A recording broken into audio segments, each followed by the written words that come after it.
Mistake ল্যাম্পের সমস্ত ভিউয়ার্সদের আমার চ্যানেলে স্বাগত জানিয়ে আমি আজকে রেসিপি শুরু করতে চলেছি।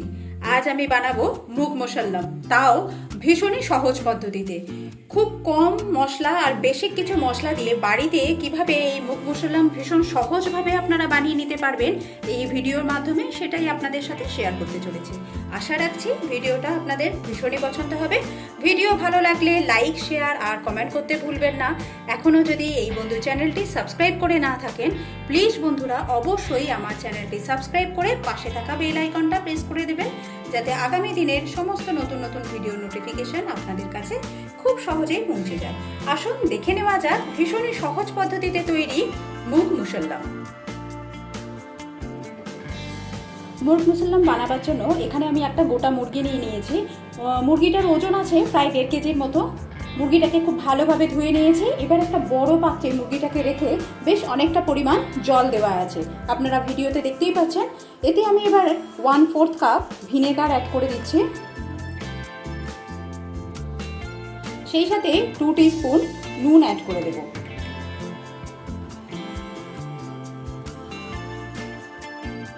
ভালোভাবে একবার মিশিয়ে নিচ্ছি, কেননা মুরগিটাকে খুব ভালোভাবে ক্লিন করে নেওয়াটা দরকার। আর মুরগিটাকে দেখিয়ে দিই যে কাট লাগিয়েছি, বেশ একটু ডিপ করেই কিন্তু কাটটাকে লাগিয়ে নিয়েছি। দেখুন প্রায় এতটা আঙুল ভেতরে ঢুকে যাচ্ছে, এরকমভাবে চারিদিক থেকেই মুরগিটাকে কাট লাগিয়ে নিয়েছি। এইভাবে আমি আধ ঘন্টা এটাকে এই জলের মধ্যে রেখে দেবো। আধা ঘন্টা পরে চিকেনটাকে আবারও খুব ভালোভাবে ধুয়ে নিয়েছি। আপনাদের আর একটা কথা বলা হয়নি, ভিনেগারের জায়গায় আপনারা কিন্তু লেবুর রসও ব্যবহার করতে পারেন। এবার চিকেনটাকে আমি ম্যারিনেট করে নেব। তার জন্য প্রথমেই অর্ধেক পাতিলেবু আমি চিকেনের মধ্যে দিয়ে দিচ্ছি। এবার 1 টিস্পুন আমি এখানে গোলমরিচের গুঁড়ো দিয়ে দিচ্ছি। গোলমরিচটা কিন্তু একদম ফ্রেশ গ্রাইন্ড করে নিয়েছি। আপনাদের কাছে ফ্রেশ গ্রাইন্ড করা না থাকলে আপনারা প্যাকেটের যে গোলমরিচের গুঁড়ো হয় সেটাও ব্যবহার করতে পারেন। 1/2 টিস্পুন দিয়ে দিচ্ছি। 1/2 টিস্পুনের একটু বেশি এখানে হলুদ গুঁড়ো ব্যবহার করলাম। 1 teaspoon Kashmiri red chilli powder. 1 teaspoon দিয়ে দিচ্ছি ধনের গুঁড়ো। 1/2 টিস্পুন জিরের গুঁড়ো অ্যাড করে দিচ্ছি। এবার দিয়ে দিচ্ছি পরিমাণ মতো নুন।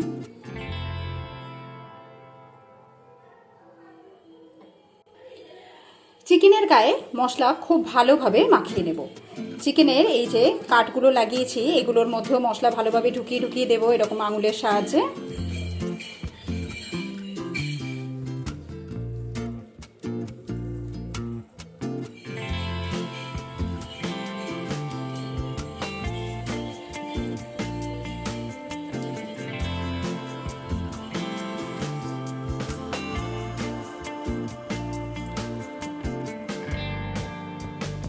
চিকেনের গায়ে মশলা খুব ভালোভাবে লাগানো হয়ে গেছে। আপনারা দেখেই বুঝতে পেরেছেন যে আমি একদম বেসিক কিছু মশলা দিয়ে চিকেনটাকে ম্যারিনেট করলাম। এবার চিকেনটাকে চাপা দিয়ে আমি ফ্রিজের মধ্যে এইভাবে 12 ঘন্টা রেখে দেব। আপনারাও চিকেনটাকে বেশিক্ষণ সময় ধরে ম্যারিনেশনে রাখার চেষ্টা করবেন। চিকেন যত বেশি ম্যারিনেট হবে তত সফট হবে, জুসি হবে আর খেতেও অনেক বেশি ভালো লাগবে। আমি 12 ঘন্টার জন্য এটাকে কভার করে দিয়ে ফ্রিজেতে রেখে দিলাম। প্রথমে আমি চিকেনের মধ্যে মানে গোটা চিকেনের মধ্যে 2টো ডিম দেব। সেই ডিমগুলোকে হালকা ভেজে নেব। কড়াতে সাদা তেল দিয়ে দিয়েছিলাম। সাদা তেলে ডিমের মধ্যে যাতে নুন ঢোকে সামান্য পরিমাণ নুন দিয়ে দিলাম।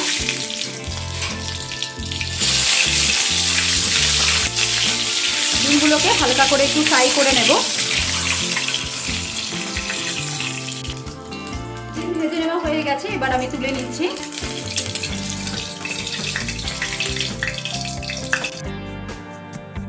চিকেনের এই যে পকেটটা আছে এই পকেটের মধ্যে আমরা ডিমটাকে ঢোকাবো।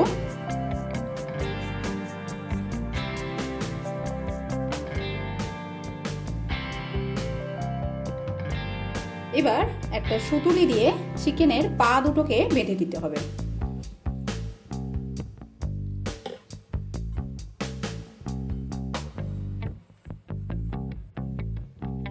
এবার ওই কড়ার মধ্যে আমি 2 টেবিল স্পুন সাদা তেল দিয়ে দিয়েছি।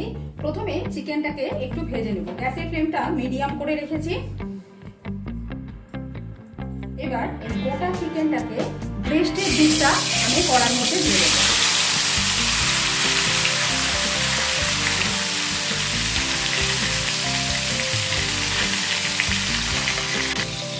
গ্যাসের ফ্লেমটা মিডিয়াম টু হাইতে দিয়ে চিকেনটাকে 5 থেকে 7 মিনিট সময় নিয়ে একটু জাস্ট উপরটা পোড়া পোড়া করে দেবো।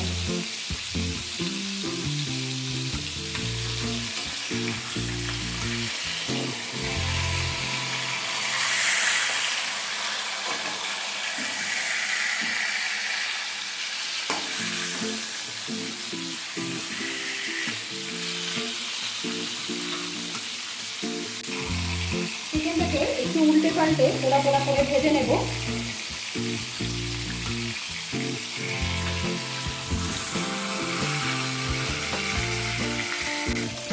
দেখুন চিকেনটা ঠিক এরকম পোড়া পোড়া করে ভেজে নেওয়া হয়ে গেছে। এবার আমি চিকেনটাকে তুলে অন্য একটা পাত্রে ছড়িয়ে নিচ্ছি। এবার ওই তেলের মধ্যেই আমি আরো কিছুটা সাদা তেল অ্যাড করে দিচ্ছি। এবার আমরা গ্রেভিটাকে বানাবো। তেলের মধ্যে অ্যাড করে দিচ্ছি 4টে মিডিয়াম সাইজের ফাইন চপ করে কেটে রাখা পেঁয়াজ।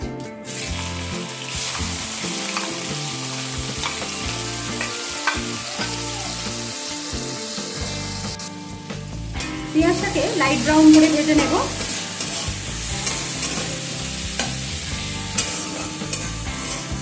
আমি আজকে যে মুগ মুসল্লামের প্রসেসটা আপনাদের সাথে শেয়ার করছি, এটা একদম ইজি প্রসেস। খুব বেশি ঝামেলা ঝঞ্ঝাট ছাড়াই এটা খুব সহজেই বাড়িতে বানিয়ে ফেলতে পারবেন। পেঁয়াজ লাইট ব্রাউন করে ভাজা হয়ে গেলে এর মধ্যে আমি আদা রসুনের পেস্ট অ্যাড করে দিচ্ছি। 2 টেবিল স্পুন আদা রসুন আমি এতে দিয়ে দিলাম। আবারও কিছুক্ষণ সময় নিয়ে একটু ভেজে নেব যাতে আদা রসুনের কাঁচা গন্ধটা চলে যায়।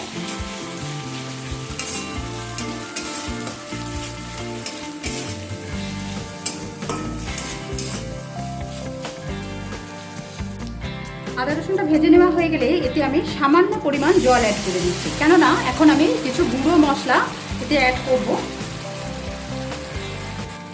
দিয়ে দিচ্ছি হলুদ হাফ টিস্পুনের একটু বেশি, 1 টিস্পুন দিয়ে দিচ্ছি গোলমরিচের গুঁড়ো,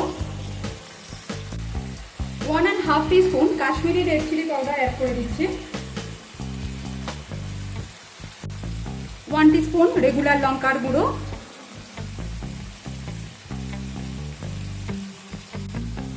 1 টিস্পুন দিয়ে দিচ্ছি ধনের গুঁড়ো, সেই সাথে 1 টিস্পুন জিরের গুঁড়ো। এবার দিচ্ছি 1 টিস্পুন গরম মশলা, দিয়ে দিচ্ছি পরিমাণ মতো নুন।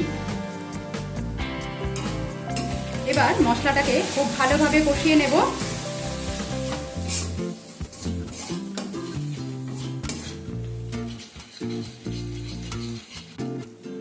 মশলা খুব ভালোভাবে কষানো হয়ে গেছে, মশলা থেকে তেল ছেড়ে গেছে। এবার এর মধ্যে আমি হাফ কাপ ফ্যাটানো টক দইটা অ্যাড করছি। টক দইটা অ্যাড করার সময় অবশ্যই আপনারাও জানেন এটা যে গ্যাসের ফ্লেম হয় একদম কমিয়ে দিতে হবে, আর না হলে গ্যাসের ফ্লেম অফ করে দিতেও পারেন। ফ্লেমটা কমেতে রেখেই ভালোভাবে মশলার সাথে টক দইটাকে আগে মিশিয়ে নেব।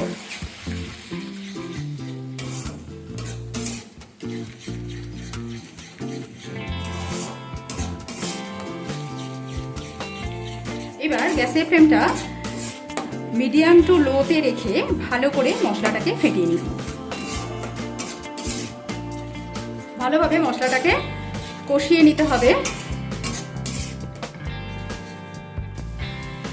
মশলা খুব ভালোভাবে কষানো হয়ে গেছে, খুব সুন্দর একটা মশলার কালারও হয়েছে। এবার আমি এর মধ্যে এখানে নিয়েছি কাজু আর পোস্তর পেস্ট, 10-12টা কাজু আর 2 টিস্পুন পোস্তকে আমি জলে কিছুক্ষণ ভিজিয়ে রেখেছিলাম, প্রায় 10 থেকে 15 মিনিট সময় নিয়ে। তারপর এটাকে একটা ফাইন পেস্ট বানিয়ে নিয়েছি জল দিয়ে। এইটাকে আমি এর মধ্যে এবার দিয়ে দিলাম। বাটির গায়ে লেগে থাকা পেস্ট ধুয়ে সামান্য পরিমাণ জল অ্যাড করে দিচ্ছি। আবারও মশলাটাকে খুব ভালোভাবে কষিয়ে নিতে হবে।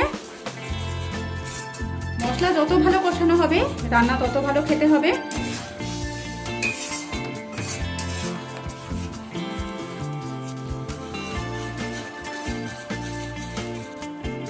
মশলা খুব সুন্দরভাবে কষিয়ে নেওয়া হয়ে গেছে, ঠিক দানা দানা হয়ে গেছে। যতক্ষণ না দানা দানা হয় ততক্ষণ কিন্তু মশলাটাকে খুব ভালোভাবে কষিয়ে নেবে।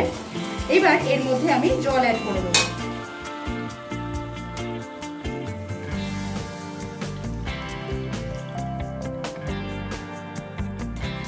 প্রথমেই যেহেতু পরিমাণ মতো নুন দেওয়া ছিল, তাই আমি এখন আর নুন দেব না। ভালোভাবে একবার মিশিয়ে নিলাম সমস্ত কিছু। এবার এতে আমি কেওড়া জল অ্যাড করে দেব 2 টিস্পুন।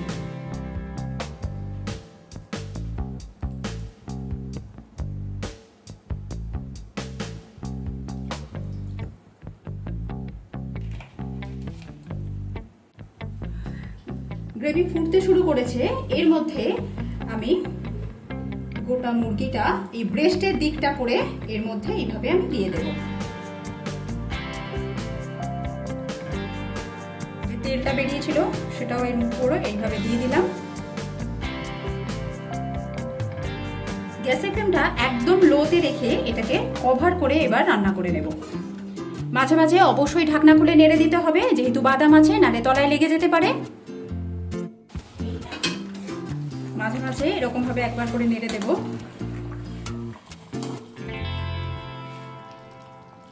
আর এই গ্রেভিটাকে এরকম ভাবে একটা হাতার সাহায্যে উপরের দিক করে দিয়ে দেবো।